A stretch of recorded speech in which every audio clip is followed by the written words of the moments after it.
take it away. Awesome. Thank you. All right. So this is a fairly famous quote. 90% of the game is half mental. Those of you that don't know Yogi Berra, which is probably majority of you, he was a strange dude. He was a baseball player and had a bunch of yogiisms like this that kind of make sense, but also kind of don't make sense. So just threw that on there to get it started. So there's 4 pillars of soccer development: technical, tactical, physical, psychological. And just to get it rolling from the start, somebody give me an example of a technical side of the game. Let's start with somebody from my team. You're all muted, so just unmute yourself. If you hold the space bar, it should unmute you. And then just give a quick anything.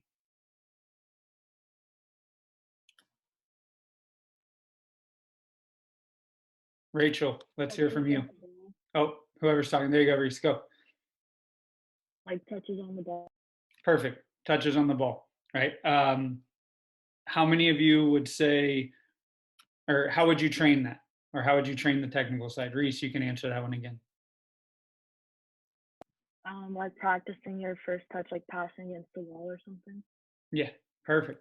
All right, let's go tactical. Someone from Trey's team. Give me an example of the tactical side of the game.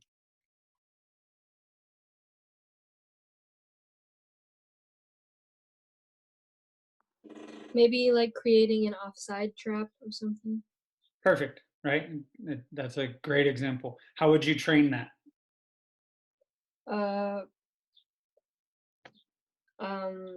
Maybe going through it on like a whiteboard or something, teaching everyone, and then having them try out a little bit. Perfect. I love it. Let's go from Natalie's team, physical. An example and how you would train that. Like sprinting and like bodying people off the ball. Yep. And how would you train that? Just getting your endurance up, and then also like working on strength, like maybe lifting weights or doing some push-ups and stuff. Awesome. So now psychological. Let's go with Rachel from my team. Give me an example of the psychological side of the game.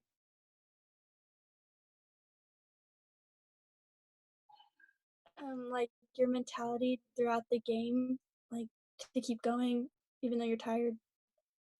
Awesome. And now for the hard one, how would you train that?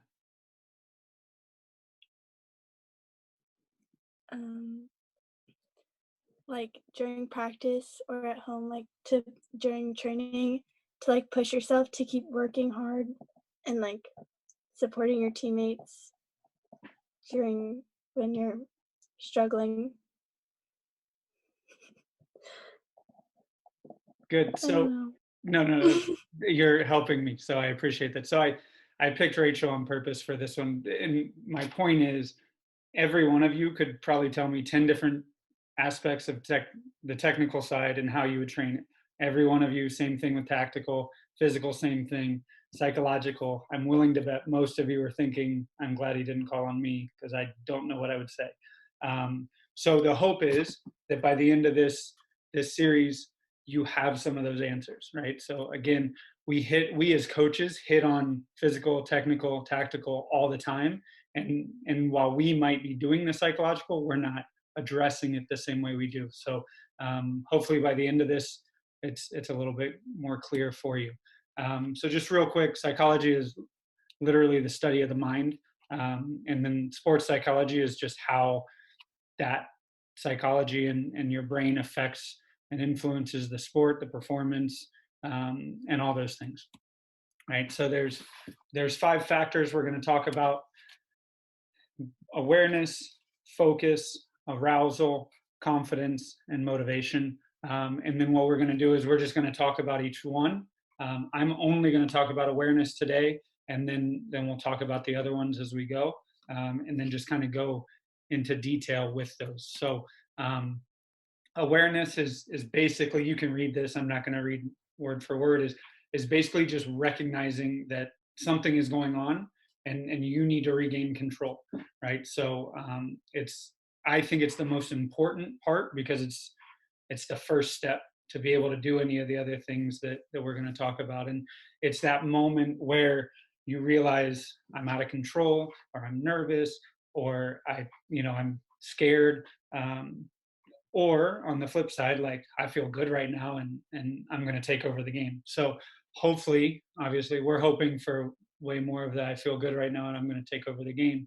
But the reality is it's probably a lot more of, I'm nervous, I don't know what to do, I don't want to mess up, I don't want to look stupid, all those kind of things. So great quote that, to be honest, I don't know who said it, but I like it, is, if you don't control your emotions, your emotions control you.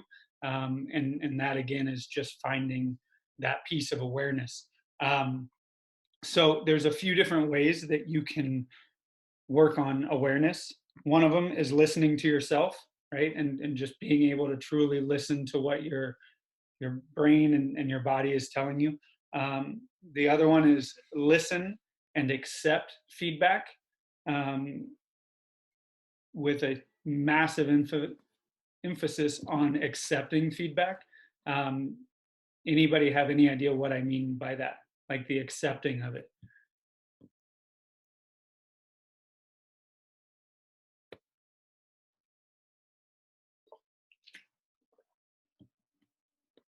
Let me ask a little differently then. How many times, or somebody can think of a scenario where maybe a coach told you something, or a teammate told you something, and you heard it, you listened to what they said, but you didn't accept it until maybe after the fact, looking back, you're like, oh, you know what, maybe they were right.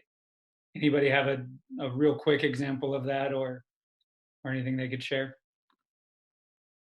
I feel like when you mess up or something, like, you don't really want to accept the fact that you messed up, but like, if a coach or teammate's telling you that, you don't want to accept it right then because you feel like you did bad. But then, like, you realize it later and then you fix it and then you realize they were right. Yeah, I think that's a great example. Thank you, Stella. I think, as far as like that specific situation, your head should be, now what, right? Like, made a mistake, now what, right? I'm not going to focus on that. I'm moving on. So now what? So yeah, I think that's a good example. And we've all done that, right? I know, even with your parents told you not to do something, you did it, you got hurt, something happened, and you're looking back, you're like, oh, I should have listened. So listening and accepting feedback. So understanding that whoever's giving you that feedback is doing it for your benefit, and accepting that. And then watching video is a big one, but not watching video the way you're probably thinking, but watching video and see what your body language is like, right? Are you out, do you make a mistake and your head goes down and your shoulders are slumped, and you're not making eye contact, or how you react, right? So again, you turn over the ball. Does your head go down, body slumped, like I just said, saying sorry, or do you flip the switch and now you're getting immediate pressure on the ball, trying to win it back, showing your teammates, right? So I like to say, don't say you're sorry, show you're sorry, by working, right? So that's another way, is watching video and seeing how you react to things, and then being aware of that and trying to switch it. Setting your goals, and emphasis on your goals, because again, I think a lot of us have our coaches' goals, or our team's goals, or our parents' goals, and we use those, and they can become unrealistic, right? So making sure you have your goals and that they're realistic is another way. And then this kind of goes along with the watching video, but look for signs, right? So try to know what your triggers are to make you nervous. Do you get, I know players, or I've had players that they don't want you to say anything when they're going to take a PK, right? Like, don't say good luck, don't say you got it, because everything you say is going to make them nervous. I know some that if you don't say anything, then they think you don't have their back and you're not there to support. So kind of knowing what your triggers are to perform at your best. And then the last thing, which I think is something that none of us do near enough of, and I just want to see a show of hands, but post event, I'll call it, reflection. So whether that's practice or game, how often do you really look back and think like, all right, I was really in the zone, I was really focused? So show of hands, and by that I don't mean you get in the car and your mom or dad start telling you what you did, but you yourself are really focused on that. So show of hands if 100% of the time after a game, you're always thinking about your performance, how you performed, all that kind of stuff. Just real quick while I look at everybody. Some of you kind of, all right, so 50% of the time. All right, some of you raising your hand. If you did the 100, then you're good. And then 10% or never, how many of you? And just be honest, you're just raising your hand. So, all right. So again, this is a huge piece of the game is if you're not looking back and reflecting, then you're missing out on those opportunities to grow. So that's another huge way to work on that awareness. And what that does is the more you look back, the more you're able to address it in the moment and say, oh, I remember last game or 2 weeks ago or whatever, I did this. So those are the, six different ways that you can really look to become more aware in your game, right? Anybody have any questions or comments on that real quick before I move on? Hey, Yeah. Trey here. Girls too, when you respond to anything Heath says, just make sure you say your name and maybe which team you're with, so we know who's responding, because not everybody can see everybody. So you can make sure you say, hey, I'm so-and-so with this team, so we know who's responding. I love it. Thank you, Trey. Good point. All right, so the next thing I'm going to talk about, and this will be the last thing I talk about, is, and this isn't my idea, it's Dan Abrams, which is he's a sports psychologist. He's got 2 books. One is called Soccer Tough. The other one is called Soccer Tough 2. That's his second book. All on Amazon. I recommend it. They're both good reads. But one of the big things he talks about is ants. So it's ANT and then lowercase s, but it's automatic negative thoughts, right? So again, this is different for everybody, but in the game, we all have them. In life, we all have them. And what he talks about is squashing those ants, right? So it's a metaphor, but it's also a process. So automatic negative thoughts would be, if you're focused on a mistake you made, or if you're focused on a bad call, if you're focused on a bad game, right? You feel you're having a bad game and you just can't get out of your own head, or a misplay, or maybe the coach said something to you, or maybe the other team said something to you. Those are all fall under the ants, right? And all those things do not help you at all in the moment, right? So the focus is in squashing those ants, there's a process. It's spot, stop, and then squash, right? So spot, which is where it links to what we're talking about, is just being aware of it, right? And recognizing that, okay, I'm thinking about that mistake I just made, right? I had a breakaway, I hit it right to the keeper, and I keep thinking about that. So it's recognizing that. And then it's stopping that, right? And this sounds cheesy, but I swear it works. Dan talks about either visually thinking of a stop sign, right? Like a big red stop across, or just telling yourself either externally or internally, stop, right? But it's important that you have that break to then be able to move on. And then squashing is also shifting. So instead of thinking about that play, you're squashing it by thinking about the next thing. And there's 4 different ways that he mentions to go about that, which again, this stuff is all online. If you look up Dan Abrams, I can actually when we finish up in the group chat thing, I can text exactly how to spell his name. So if you want to look it up, he's got stuff on YouTube, he's got articles, like I said, he's got books, a ton of podcasts. But he talks about a match script. So that's just kind of, and I'm just giving a summary, having what you want your game to look like. He talks about positive body action, which we touched on a little bit, but getting big and like kind of fake it till you make it, almost like puffing out your chest, standing tall, keeping your head up, and that does actually have a change on your body. Confident self-talk, which is like, you got this, you can do this, stuff like that. And then helpful self-talk, which would be more like, hey, next time, stay focused, keeper went high, make sure I go low, or something like that. So it's providing a little bit more detail. But with that squashing, it's you're basically replacing the negative thought with a positive thought, right? So again, using that example would be dribbling, get a breakaway, miss it.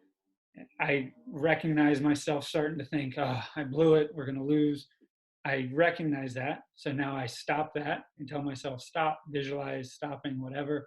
And then I replace that with, next time the keeper came out, I'm going to take a little touch and dribble the keeper instead of take a shot. So that's how you could replace that. But again, if you don't, and we've all done this, where you make one mistake, and then because you're still focused on that mistake, the next time you get a chance, you make another mistake. So then the third time, now you're thinking about the first two mistakes, and you're going to make a third mistake, right? And it just continues to build off itself. So being able to use those ants, it helps to stop that process and not allow it to continue, right? And again, and I think that for really all of these presentations, it can seem very corny and kind of cheesy, but it works, right? It really does work. So I think it's important to just kind of trust this and at least try this stuff as we go along. So I just talked for a long time. Hopefully most of you are still paying attention. But with that, questions, comments, thoughts. Whoops, don't watch that. That's for next week. I'm going to stop sharing the screen so I can see everybody. Had anybody heard of ants before? Not the insect, but the acronym. Yes, no, no, no, no, no. Does that make sense? Just a nod or a thumbs up, thumbs down, right? So can every one of you admit that you have played probably hundreds of games where your self-talk got in your own way, where you're telling yourself, oh, I suck, I made a mistake, I'm not good, coach is going to be mad, whatever the case might be, right? So again, we want to equip you with tools to eliminate those thoughts, to just continue to grow and do everything you do technically, physically, and tactically. Apply that to the psychological side as well. Natalie, Trey, anything to add on that, or maybe some experiences you've had with that, or anything like that? At work, we're working with a career coach right now as well for our management team, and she has used the, just when you're getting in your own head, whether it's anxiety or nerves, or you're just playing a story or a situation in your head, the stop effect.